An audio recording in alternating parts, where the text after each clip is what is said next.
आज की हड़ताल माशाल्लाह कामयाब रही। पूरे कराची के तमाम तजारती मराकज़ बंद थे और तमाम ताजरों ने मुत्तहिद होकर जो फ़ैसला किया था उसमें तमाम कराची की छोटी मोटी सारी मार्केटें जो हैं वो माशाल्लाह बंद थी। हमारा मकसद सिर्फ यही है कि हमारा जो बिलों के बिल में जो टैक्स आए हैं वो उसको वापस लिया जाए। इसके अलावा जो आपने पेट्रोल की जो कीमत बढ़ाई उसको वापस लिया जाए और बेजा जो टैक्स लगा रहे हैं उसको जो है फ़ौरन जो है इसका रिलीफ दिया जाए आवाम को।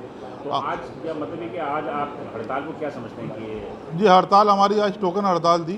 कितने परसेंट देंगे कि हड़ताल में कितनी दुकानें बंद थी? तकरीबन जितनी भी छोटी बड़ी मार्केटें कराची की तमाम कारोबारी मार्केटें वो बंद थी और एक कामयाब हड़ताल थी, एक पुरअमन हड़ताल थी। और हम ये हड़ताल जो है ना करते हुए भी हमें हड़ताल करनी भी, अगर गवर्नमेंट हमारे साथ बैठ के हमारा मसला सुन लेती है, मसला हल कर लेती, तो हम इस नहज पे नहीं जाते। अभी भी जो हमने जो है इनको 72 घंटे का हम गवर्नमेंट को देते हैं टाइम कि आप बैठें, इस मसले को हल करें।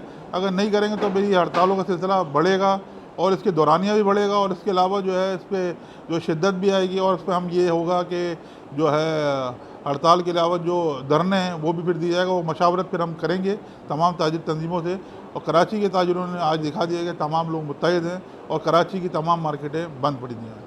कल के क्या हड़ताल होगी 2 सितंबर को? जी, 2 सितंबर की हड़ताल एक सियासी जमात ने की है और अंजुमन ताजरान पाकिस्तान और तंजीम ताजरान पाकिस्तान ने भी उसकी हिमायत की है। मकसद ये था कि हमारी जो हड़ताल थी उसमें अगर वो हिमायत करते तो हम जो है उनका साथ देते। लेकिन एक जमात इस्लामी की भी एक स्ट्रगल है कराची के अवाम के लिए, हम उनका भी जो है तहे दिल से शुक्रिया अदा करते हैं कि वो काम कर रहे हैं। लेकिन उसमें मकसद हमारा सिर्फ ये है कि हम ना उसकी मुखालफत करते हैं, ना जो है हम उसके साथ जो है खड़े होंगे। मकसद ये अगर जिसको बंद करनी है मार्केट बंद करे, जिसको खोलनी खोले। लेकिन हमारा जो आज जो मेन पावर शो था वो हमने दिखा दिया कि आज हमारी कराची की तमाम मार्केटें बंद थी।